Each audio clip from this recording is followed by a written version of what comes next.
Well, he has let me down. I mean, he's killing many people, and he's losing more people than he's killing. Yeah. I mean, frankly, the Russian soldiers are being killed at a higher rate than the Ukrainian soldiers. But, yeah, he said, let me down. I don't like to see. It's death. You know, it doesn't affect the United States. We have, other than unless you end up in a world war over this thing, you could. This was a thing that would have never happened had I been president. If I were president, it would have never happened. And it didn't happen for 4 years. Most people agree it didn't happen, nor was it close to happening. And I spoke to President Putin about Ukraine. It was the apple of his eye. I've said that many times. It was. But he would have never done what he did, except that he didn't respect the leadership of the United States. They just went through the Afghanistan total disaster for no reason whatsoever. We're going to leave Afghanistan, but we're going to leave it with strength and dignity. And we're going to keep Bagram, the big air base, one of the biggest air bases in the world. We gave it to them for nothing. We're trying to get it back, by the way. Okay, that could be a little breaking news. We're trying to get it back because they need things from us. We want that base back. But one of the reasons we want the base is, as you know, it's an hour away from where China makes its nuclear weapons. So a lot of things are happening, but I am very disappointed in the fact that that one's not settled. US President Donald Trump issues a final ultimatum to Europe, urging it to stop buying Russian oil. Trump said that Putin had let him down. Meanwhile, the war in Ukraine was discussed even during Trump's state visit to the UK. Why is President Trump so confident that lowering oil prices would force Putin to settle the war, and is Europe ready to do more? US President Trump continues to put pressure on NATO allies and EU to immediately halt their purchase of Russian oil, worrying that continued imports weaken the West's position against Moscow. Trump specifically criticized countries such as Turkey, Hungary, and Slovakia for maintaining their energy ties with Russia, stating these actions greatly weaken the alliance's negotiating power. In addition, Trump urged EU to impose tariffs ranging from 50 to 100% on Chinese goods, targeting Beijing's continued purchases of Russian petroleum. The US would mirror any tariffs implemented by EU to pressure China to cut ties with Russia. US Treasury Secretary Scott Bessent later clarified that the US would not impose additional tariffs on China unless European nations followed suit. Also, US President Donald Trump, during his recent press conference, told the press that Russia will settle the war if the oil price is lower. Very simply, if the price of oil comes down, Putin's going to drop out. He's going to have no choice. He's going to drop out of that war. And when I found out that the European nations were buying oil from Russia, and as you know, I'm very close to India. I'm very close to the Prime Minister of India. I spoke to him the other day, wished him a happy birthday. We have a very good relationship. He put out a beautiful statement, too. But I said, you know, I sanctioned them. China is paying a very large tariff right now to the United States. But I'm willing to do other things, but not when the people that I'm fighting for are buying oil from Russia.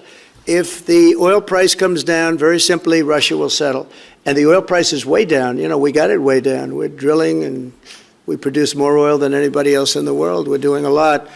But I was disappointed to see that. And the Prime Minister was disappointed to see that. And it wasn't him, it was other countries. Meanwhile, Wall Street Journal reports that Trump is trying to avoid imposing sanctions on Russia by issuing another ultimatums to Europeans. US President Donald Trump has pushed for tougher actions against Russia.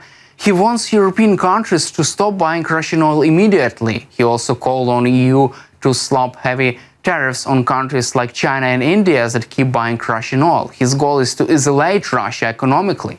But the EU is moving slowly. Instead of rushing new sanctions, they are carefully considering targeted measures aimed at Russian banks, energy sector, and cryptocurrency exchanges, places Russia used to get around current sanctions.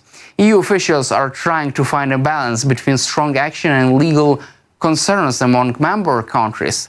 A big debate is over about $300 billion in Russian assets frozen in Belgium and other countries.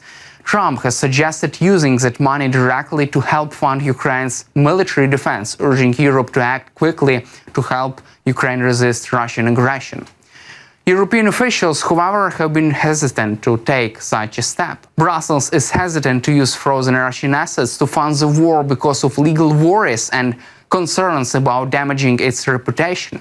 Instead, the EU is reportedly thinking about lending this money to Kyiv while keeping sanctions on Russia in place. Under this plan, the EU would take the risk of losing money if Russia doesn't pay it back. This is meant to be deal with legal issues while still helping Ukraine.